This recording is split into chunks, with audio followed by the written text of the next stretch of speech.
back to Desert DIY. If you are new here, my name is Corey. So today I am working on a project that I picked up from somebody who was going to throw it away. It is an old 1940s desk that solid wood, and it had a mouse living in it. So she didn't want to do the cleanup and fix it up, so she was going to just throw it away. And I said, you know what? This is way too nice to just throw it away. I can fix this. So I'm going to give you a preview of what it looked like before and show you how I just took a little bit of time to fix up this desk, and I'm going to end up selling it because I don't need it, but I saved it from the dump and it's going to end up in somebody's home eventually and have a new life again, which makes me so happy. So here it is.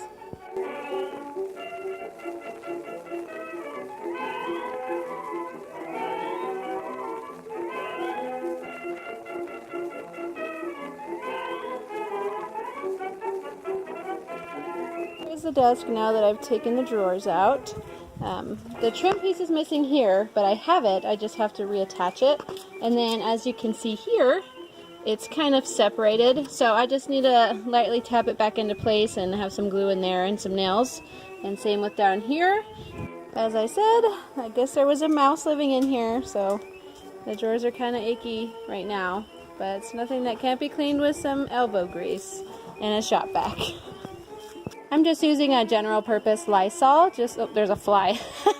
A general purpose Lysol to clean it out, and it doesn't matter because the wood inside is going to get covered up. I just need to make sure there's no germs.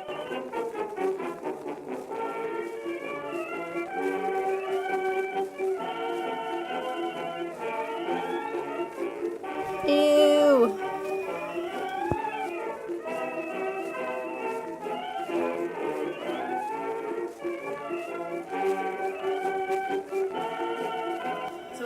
First is align this drawer right here and this bottom drawer down here and give it some taps on the side like that. I do this first before I glue it to make sure that they're actually going to line up and that the pieces are not warped. Now I can tap it back out and put the glue and redo it again. The glue I'm going to be using is this Gorilla Glue. It works on wood, stone, metal, and other things. So something to remember about this kind of glue though is that it expands. So if you're going to use it on a project where it could possibly leak out of a corner and be seen, you might want to use something else. So it's going to be on the inside workings of this desk, so I'm not concerned about it expanding and being visible because it'll be inside the desk, nowhere where you would notice it.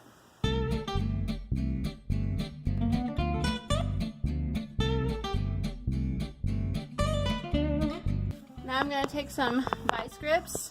Turns out this vice is like the perfect size for this project, and I'm just going to tighten it on there. I'm not going to make it too tight because I don't want to leave any marks in the wood. This is not very hard wood, so I don't want to dent it up or anything like that. I'm going to put one on each one of these joints here. I could have used a nail gun and done it much quicker that way, but this I think would actually be more appropriate. A nail gun would have left a visible nail hole in the side of the desk, so it's kind of like the shortcut way of doing it. If you were doing a more rustic piece, it wouldn't really matter, but this is a refined, beautiful piece of furniture. So here's that missing piece that was at the bottom. I'm going to glue it, and I will use the nail gun on this one, but that's only because on this side, somebody has already repaired it with nails.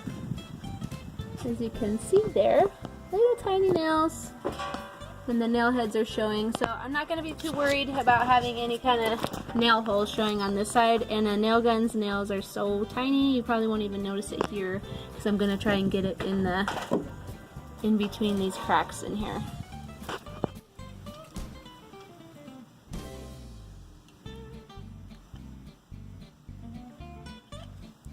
I'm going to be careful where I place the glue right now because this might show if it expands. So I'm going to give it some room.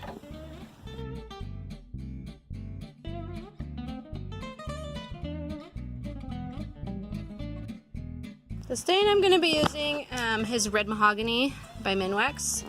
This is not a polyurethane, it's just a stain. What I'm going to do is go back over all these dried out areas where the stain has disappeared and restain it again, and then I will seal it with an oil on the furniture.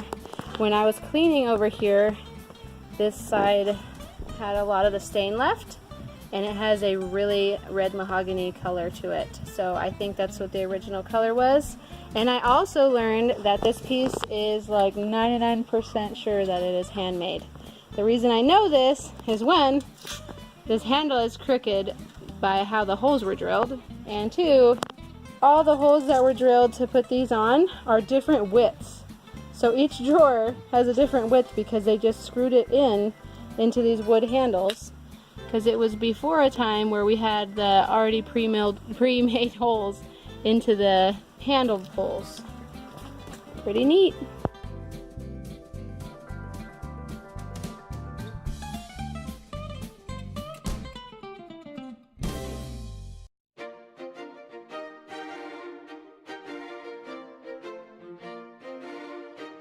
So the front of this desk has this rounded edge on it. This type of finish or shape is called a waterfall edge. And this is something that was very, very popular in the 1940s, which is what makes me think this piece is from the 1940s.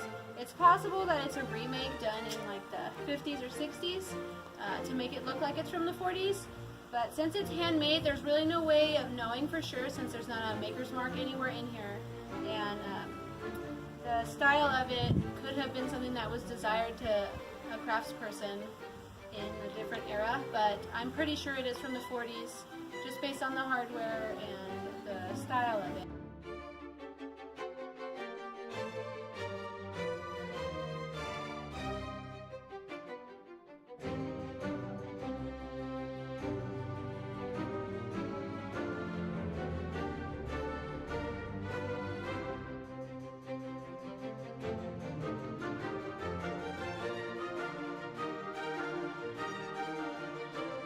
The next product I'm going to use, which is the final product, it's called Restore a Finish. This is something you can buy at your local hardware store. You don't need to go anywhere special. Sometimes antique stores will sell this, but it'll be a little more expensive to buy it there since they have to buy it from the hardware store and resell it. So I would suggest going to like Ace Hardware, just your local hardware store, and they'll carry it. I think I got this one at Home Depot. So you're just going to take a rag, you pour it out onto the rag, and you wipe it on. This is going to condition the wood and seal it.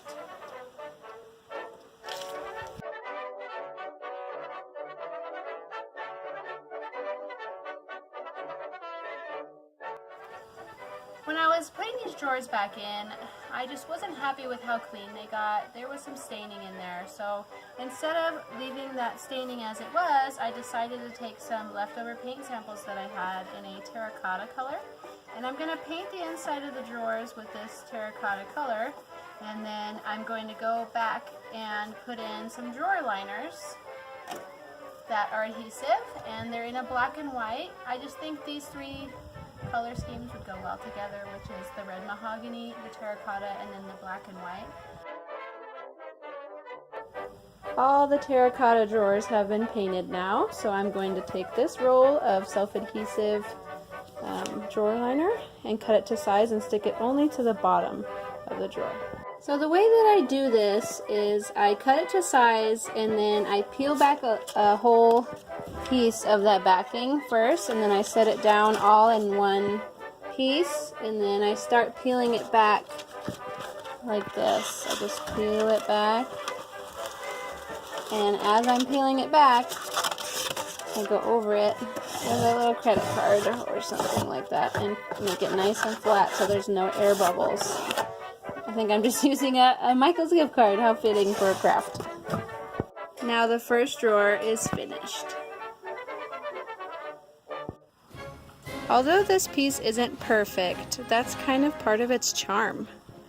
It's something that was made in 1940s, and it's not going to look brand new. But the details and the wear and tear are what make it special.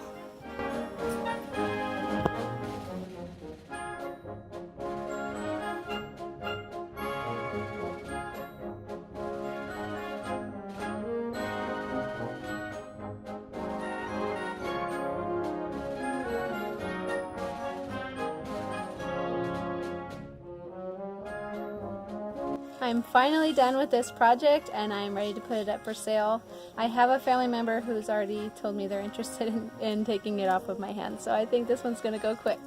I'm really happy with how it turned out, and it reminds me of like the post-war era, post-World War II era, which I really love. I think that was a time when people really came together as a country, and furniture that reminds me of this era just makes me happy and nostalgic, I guess, for an era I've never experienced.